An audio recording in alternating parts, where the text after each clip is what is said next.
Salve, salve Terra Negra, com você João Marcelo, estamos aqui nos nossos estúdios, muito felizes hoje porque estamos inaugurando a nossa plataforma. Tenho certeza que essa plataforma vai ajudar muito você nos seus estudos, na sua preparação para o Enem. Estamos preparando um curso robusto de Geografia e Atualidades para você ter todas as informações para enfrentar a prova do Enem e outros exames.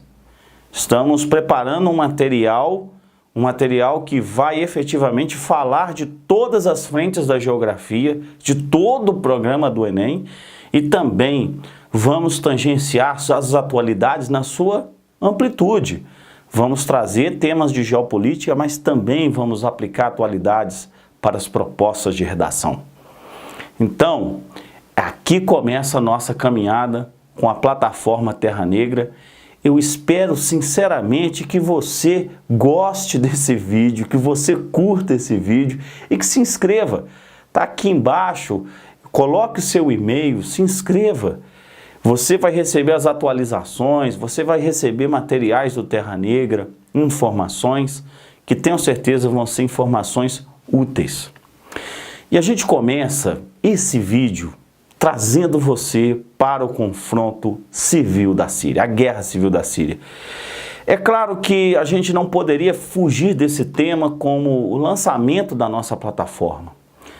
Essa semana nós estamos na semana que marca 2 episódios muito intensos dessa guerra, muito cruéis dessa guerra, que foi o lançamento das armas químicas na terça-feira, no dia 4 de abril, quando tivemos aí o lançamento do gás sarin e a morte de 86 pessoas na cidade de Idlib, na Síria. Evidentemente, esse tema chocou a opinião pública, mais uma imagem que nós temos da guerra civil síria que choca a opinião pública. E é fato que desdobramentos do uso dessas armas químicas, armas que teriam sido utilizadas pelo governo, pela ditadura de Bashar al-Assad, tiveram a retaliação dos Estados Unidos na quinta-feira, noite nossa, sexta-feira dos sírios, onde você teve o lançamento de 59 mísseis Tomahawk em território sírio contra bases do governo Bashar al-Assad. Ao fazer isso, o senhor Donald Trump promove uma mudança no xadrez geopolítico da Síria. Até então, o governo dos Estados Unidos, a maior potência militar do mundo, tinha interferido nesse conflito como? Tinha interferido combatendo sistematicamente o Estado Islâmico, que atua nessa região, e também, nesse aspecto, combatendo o próprio governo de Bashar al-Assad, mas indiretamente, apoiando grupos com fornecimento de armas, por exemplo. Desde o início dessa guerra, é a primeira vez que o governo dos Estados Unidos ataca diretamente a ditadura de Bashar al-Assad. E com certeza que esse episódio, que esse fato, vai mudar o conjunto de forças e a dinâmica desse conflito. Mas para a gente chegar aí nesse final que nós estamos, né, é preciso entender a origem. Como é que começou tudo isso, hein? Qual a razão desse conflito ter se tornado um conflito tão complexo? Qual o motivo desse conflito ter tanto impacto humanitário? Pois é, a primeira coisa é a gente contextualizar um pouquinho a geografia desse conflito. Estamos falando de Oriente Médio, né? Estamos falando da posição do território sírio, acompanhando aqui o nosso esboço aqui, nós temos o território sírio envolvido nisso, as 2 principais cidades, Damasco e Alepo. Damasco capital, Alepo uma cidade extremamente populosa que foi praticamente destruída. Só em Alepo 100 mil pessoas morreram. Tá? Nós temos fronteira com a Síria e o Iraque, onde também se desenvolve uma guerra civil. Há uma relação íntima, vocês vão ver esse processo se desdobrando ao longo da nossa aula. Jordânia e Arábia Saudita também se envolvendo nesse conflito e a própria Turquia. Esses atores, eles estão envolvidos diretamente em toda essa dinâmica do conflito sírio. E para deixar claro para você que quando a gente fala disso, a gente também sente um pouco da emoção de ter vivido esse conflito de perto. Eu não saberia dizer o que eu senti naquele momento. Foi muito difícil para todos nós da equipe Terra Negra gravar aquele vídeo. Vai estar aqui na descrição, vocês podem acessar, podem assistir o vídeo.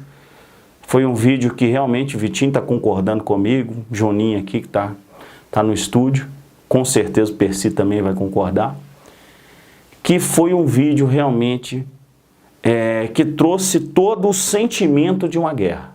Estávamos exatamente nessa porção. Estávamos no nordeste de Israel, na região das colinas de Golã, que foi palco da Guerra de 67, e realmente estávamos de frente para o confronto civil da Síria. Portanto, falar disso é falar também de uma experiência direta nossa. E para começar toda essa história, a gente tem que fazer o quê? Referência à Primavera Árabe. Foi essa Primavera Árabe, em 2011, que desestabilizou a ditadura de Bashar al-Assad. Foi ela que abalou os alicerces dessa ditadura que se mantém no poder há mais de 40 anos. Nós temos que perceber que é uma ditadura familiar e, ao mesmo tempo, uma ditadura partidária. Hafez al-Assad, pai de Bashar al-Assad, chega ao poder em 1970. Tá? A morte de Hafez al-Assad projeta o seu filho no poder em 2000. Então nós temos uma sequência de uma família que encarna um ramo do xiismo, um ramo chamado alauíta, dentro do território sírio, um ramo étnico e religioso minoritário, porém que tem apoio de vários segmentos internos da sociedade síria, inclusive cristãos e até mesmo sunitas. Pelo fato de, apesar desse governo ser um governo xiita, ele não propõe um Estado teocrático. Ele não propõe uma fusão de religião e Estado. Ele faz a separação das duas coisas. Portanto, para um cristão sírio, muitas vezes é melhor ver Bashar al-Assad no poder do que a chegada do Estado Islâmico, por exemplo, controlando territórios ou até mesmo outros grupos extremistas. Então, esse é o DNA do governo Bashar al-Assad, assim, uma ditadura partidária, familiar, que se sustenta no poder há mais de 40 anos. Ok? E dentro dessa dinâmica vem a Primavera Árabe, que foram movimentos que nasceram no norte da África, movimentos que começam a questionar o quê? Aí você já sabe, movimentos que começam a questionar a liberdade, por exemplo, a questão da liberdade de expressão, que numa ditadura você não tem.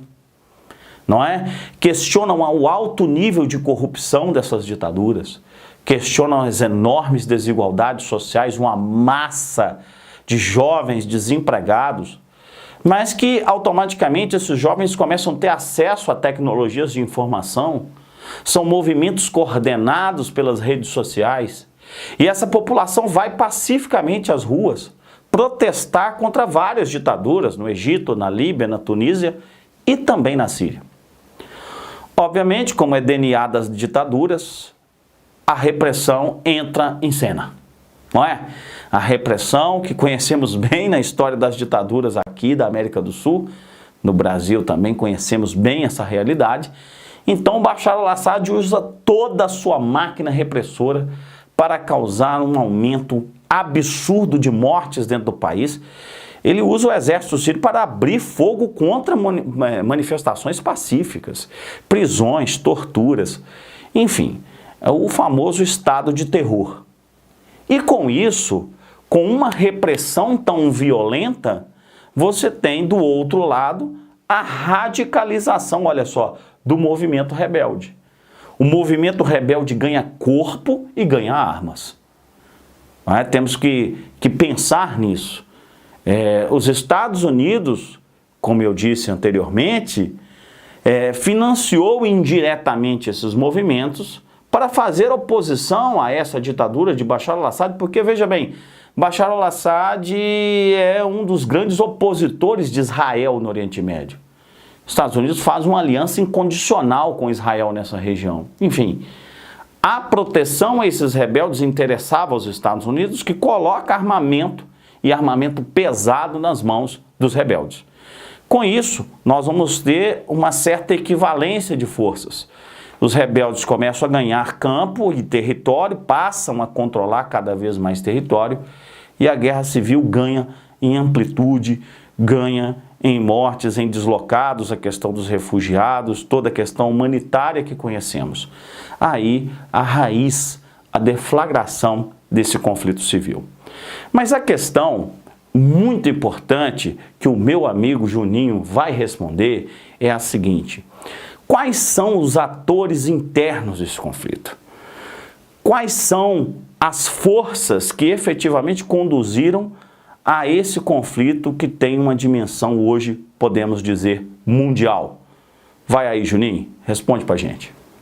É isso aí, João. Agora o que a gente vai fazer? Nós vamos abordar a questão dos envolvidos diretamente neste conflito, porém nós vamos falar dos personagens do conflito sírio, personagens internos. Aí depois vem o Vitinho para falar dos personagens externos. E vamos lá. Como que ocorre o conflito internamente? Veja bem, nós temos os rebeldes versus a ditadura da família Bashar al-Assad. A ditadura da família, portanto, Assad, né? Lembrando que o governo lá começa na década de 70, em 1970, com o pai de Bashar al-Assad. Quando chega em 2000, nós temos a passagem do poder para Bashar al-Assad. Desde sempre, o governo de Bashar al-Assad sofreu uma certa rejeição por parte de uma fatia da população. Mas essa rejeição ficou muito maior, como o João colocou, a partir da Primavera Árabe, em 2011, que foram aquelas séries de manifestações que atingiram, consequentemente, começaram no norte da África e atingiram a Síria. Beleza, nós temos, portanto, rebeldes versus o governo. Só que o grupo rebelde é dividido em subgrupos. Nós temos o grupo dos moderados, que é formado sobretudo, não somente, pelo Exército Livre da Síria, ou o Exército Livre Sírio, não é, João? É isso aí. E este Exército Livre da Síria é sobretudo sunita, é um grupo sunita, para ser mais direto, tá? Mas destaco que os moderados são formados por vários subgrupos. Este é o maior, porém não é o único, tá bom? Outra coisa, além do grupo moderado, nós temos o grupo jihadista. E este grupo é muito mais temido, né? Quando a gente fala de jihad, normalmente a gente fica um pouco assustado. Qual é o grupo jihadista? Nós temos dois subgrupos em meio aos jihadistas. O primeiro subgrupo é a Frente al, vamos lá, esse nome é difícil demais de pronunciar, Nusra. Tá? A Frente al-Nusra é um subgrupo, é uma ramificação, é um braço da Al-Qaeda. A Al-Qaeda lá do Osama Bin Laden. Lembra dele? Pois então, além da Frente al-Nusra, nós temos o Estado Islâmico. E o Estado Islâmico, dentre os jihadistas, é o grupo que mais repercute. E a gente vai entender agora a origem do Estado Islâmico. Vamos lá! A gente tem que fazer uma viagem no tempo para entender o Estado Islâmico. A gente tem que ir lá em 2001, quando nós tivemos o atentado às Torres Gêmeas. Foi no dia 11 de setembro de 2001. Atentado às Torres Gêmeas, na época o presidente norte-americano era o Bush, George Bush, e ele dá início já em 2003 a guerra contra o terror. E ele vai invadir o Iraque em 2003. Com quais argumentos que ocorreu a invasão norte-americana ao Iraque? Primeiro argumento foi que o Iraque tinha armas de destruição em massa.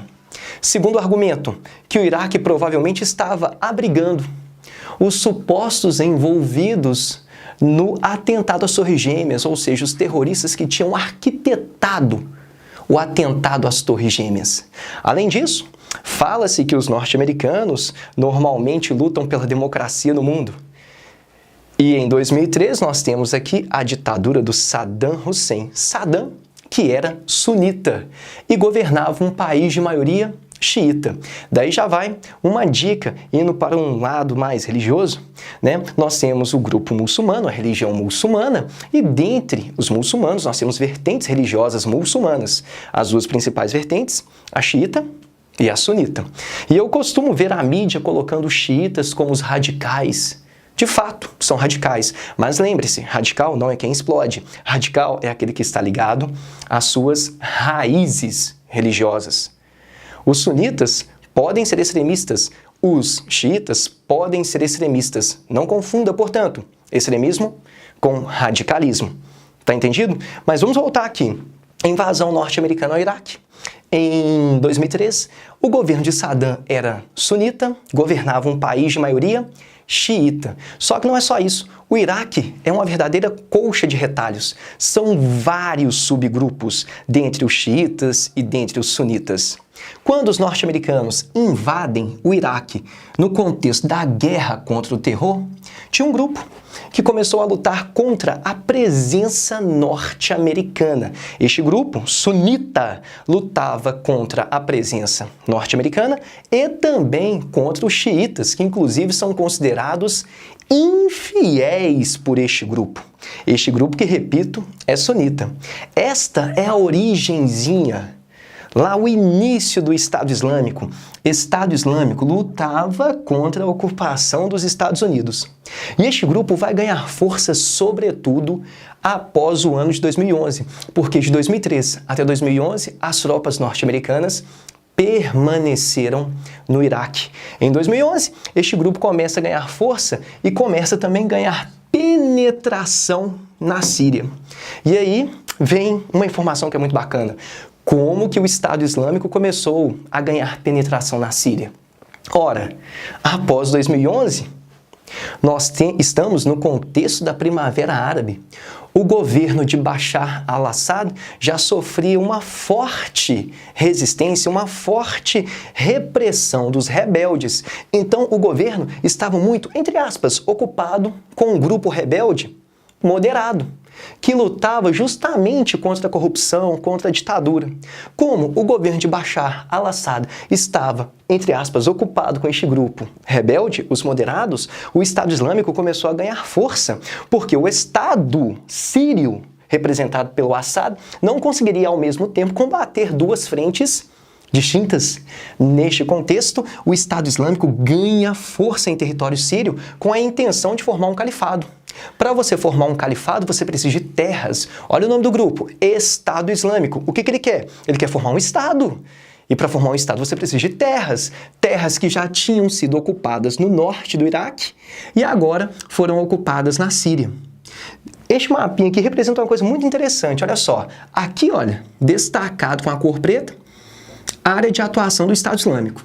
Com a cor vermelha, é a área de forte influência do governo sírio, do governo Assad. Com a cor alaranjada aqui em cima, nós temos os curdos, tá? E com a cor verde, nós temos os moderados. Eis a colcha de retalho que existe na Síria. Vamos lá.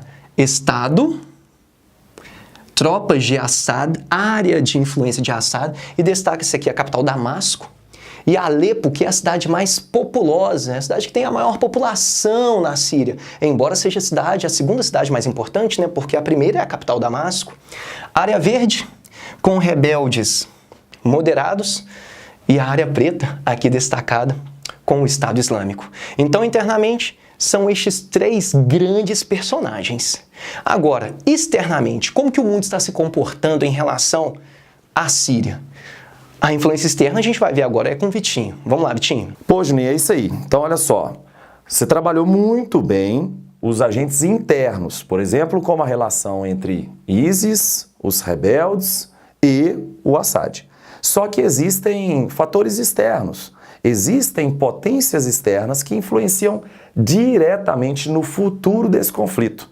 E justamente por isso, eu vou associar vários agentes que estão no contexto da Guerra Civil Síria com quem financia ou quem dá apoio logístico, econômico, militar para esses grupos desenvolverem esse conflito.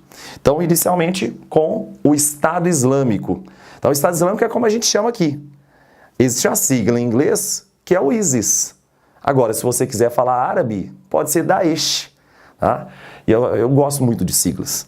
Então, meus queridos, a ideia é, a Arábia Saudita apoia diretamente e abertamente o Estado Islâmico. Vamos entender o contexto disso. A Arábia Saudita foi um país formado pela família Saud, liderada espiritualmente por um guru chamado Wahhab. Essa vertente do islamismo, baseada justamente no sunismo, acaba ficando conhecida como wahhabismo, uma vertente muito ortodoxa, uma vertente realmente carregada de extremismos por todas as partes. E por isso, o que você observa hoje no Estado Islâmico de postura religiosa, de postura para o seu cotidiano, é justamente o que você também observa na Arábia Saudita. E aí já vale o primeiro ato cínico e hipócrita do mundo. A gente não critica a Arábia Saudita, mas a gente sempre que pode critica os agentes do Estado Islâmico. A Arábia Saudita, que é um grande fornecedor de petróleo para o Ocidente, ela está blindada por sua grande influência econômica. Já o Estado Islâmico é só um bando de terrorista, é só um bando de extremista. Então veja bem, o Estado Islâmico recebe muito suporte, não apenas da Arábia Saudita, como também da venda de petróleo, comercialização de petróleo no mercado subterrâneo. É importante dizer que a consolidação desse grupo chamado Estado Islâmico ocorreu principalmente na porção norte do território iraquiano, próximo à cidade de Mossul, uma das principais cidades do Iraque. E justamente a tomada dessa região fez com que o Estado Islâmico pudesse ter capacidade de exportar petróleo. E é curioso, o Juninho chegou a citar para vocês que o Estado Islâmico é um Estado. E como Estado ele exporta petróleo, mas não legalmente. Então vocês jamais vão ver, por exemplo, o Estado Islâmico vendendo petróleo na Bolsa de Nasdaq.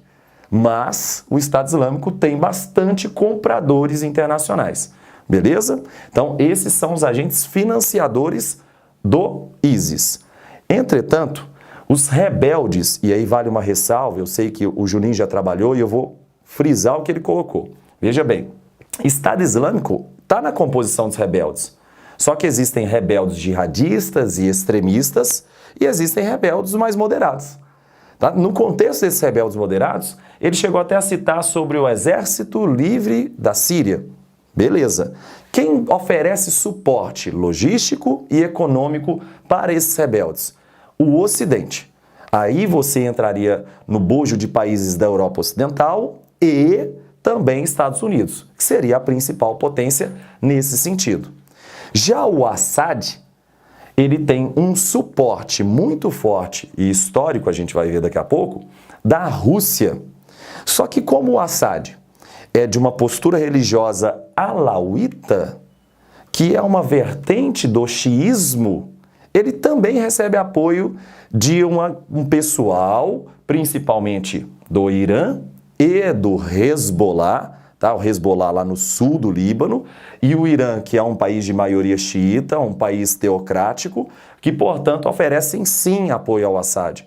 É comum você observar em algumas análises internacionais uma parceria, inclusive militar, em treinamentos militares, associando o Irã com a Síria, bem como também o apoio logístico militar da Rússia. Por isso, meus queridos, a gente tem uma diversidade de fatores externos que condicionam essa guerra civil e transformam essa guerra civil em uma guerra um pouco mais complexa. Além de ser uma guerra civil, por que não pensarmos que existe uma vertente de guerra religiosa? Existe uma vertente de jihad global? Expansionismo do Islã e principalmente da vertente wahhabita? Além disso, existe, por que não, uma reedição da Guerra Fria. A Rússia pró-Assad contra o Estado americano. Isso é interessantíssimo, Porque nesse remodelamento do que a gente chama de Guerra Fria, nós temos posturas diferentes de diversos presidentes que já passaram na história agora recente dos Estados Unidos. Veja bem, o Obama, um democrata, ele tinha uma postura contrária ao intervencionismo direto contra o Estado sírio. Deixa eu ir com bastante calma aqui com vocês, porque é necessário que vocês entendam até a postura ideológica, tá? E o que o Obama queria repassar para o planeta. Ele não queria intervir diretamente na Rússia, ele não queria intervir diretamente na Síria, mas ele sim, tá? Era responsável por bombardeamentos de regiões que foram tomadas de assalto pelo Estado Islâmico. Então, ele não queria arrumar mais problema para o Estado americano com a Rússia. Para que ele vai bater de frente com o Vladimir Putin, o grande líder russo? Não fazia sentido para a postura ideológica do Obama. Entretanto, o Obama foi superposto por Trump. O Donald Trump, assumidamente, tem uma postura mais intervencionista. Já nas suas campanhas, ainda lá atrás, nas preliminares, ele já tinha falado que, se eleito, ele iria invadir o Estado Islâmico e acabar com esse grupo. E agora, em função do recente ataque, supostamente, não oficialmente, mas supostamente, oriundo das forças do Assad, lá na cidade de Idlib, no norte da Síria, um ataque a gás, utilizando o gás sarin, como o João frisou lá no começo da aula, a resposta americana, a resposta de Trump, foi um ataque, um bombardeio direto ao Estado sírio. Então é interessante a gente pensar que pela primeira vez na história, o Estado norte-americano atacou o Estado sírio. Ficou claro isso? Então é importante que você entenda justamente essa diferenciação entre o que foi a política do Obama e o que está sendo a política do Trump. Já no caso da Rússia, a Rússia tem como aliado histórico o Estado sírio. É por isso que você diz que o Putin é pró-Assad. Já que essas duas nações tinham relações e mantêm relações historicamente, o João até lembrou muito bem aqui que existia um relacionamento desde lá atrás, por exemplo, da Guerra de 6 Dias, 1967, quando a Síria foi atacada em função do processo expansionista do Estado de Israel. A União Soviética, à época, ajudou o Estado sírio. Então é interessante pensar que isso não vem de hoje. Essa postura pró-Assad, essa postura pró-Síria do ponto de vista russo, é mais antiga. Tá? O comércio de petróleo e armas entre esses dois estados é muito intenso. Vale lembrar que a Síria não é um país qualquer. A Síria tem 18 milhões de habitantes. Tendo 18 milhões de habitantes e uma quantidade relativamente boa de petróleo em seu território, é um estado que mantém um bom mercado consumidor para os armamentos russos, é um estado que tem uma boa capacidade de distribuição de petróleo. Por isso, essa aproximação é um ponto muito estratégico para o processo de manutenção e expansão do protagonismo russo na região asiática e para o mundo todo. O Putin assume a Síria como uma região nevrálgica, estratégica, central. Por isso que a partir do momento que Trump ataca com 59 Tomahawks o Estado sírio, sem nenhum tipo de observação ou reunião do Conselho de Segurança Permanente da ONU, o Putin começa a criar, sim, tá, mais um imbróglio geopolítico e, por isso, a gente pode reforçar a história da Guerra Fria com vocês. Beleza? Então fica aí o grande abraço para todos vocês. Essa é a nossa primeira aula, o nosso primeiro encontro. Eu gostaria muito de agradecer e um abraço. Tchau, tchau. Agora é com você. É isso aí. A nossa proposta aqui é trabalhar com a geografia de maneira bastante clara. A geografia física, a geografia humana e mais o que, João? Pois é, pessoal, também temos atualidades aplicadas a propostas de redação. A gente sabe da sua angústia, do contexto da argumentação, que muitas vezes falta aquele argumento no texto. Não fique preocupado, nós vamos trabalhar isso. nós vamos trabalhar, pode ter certeza, muitos temas que terão muita validade na construção aí, na produção textual. Não é isso? Maravilhoso, maravilhoso. Olha só, gente, então agora para finalizar, tem uma surpresa boa para todos vocês. É só inscrever aqui embaixo, tá? Automaticamente você já vai receber todos as nossas informações, todos os nossos diários, as nossas colunas, tá? Tudo que o Terra Negra produzir, você vai receber por e-mail, tá? E além disso, você também vai concorrer agora a uma caneca e a uma camisa do Terra Negra por ter se inscrito. Então, é essa camisa aqui, tá? E é isso aí, galera. Obrigado, muito obrigado por terem assistido o vídeo todo. E para você que ficou até o final, aqui ó, surpresa boa, se inscreva aqui embaixo. Um grande abraço. Tchau, tchau. Tchau, tchau. Tchau, tchau.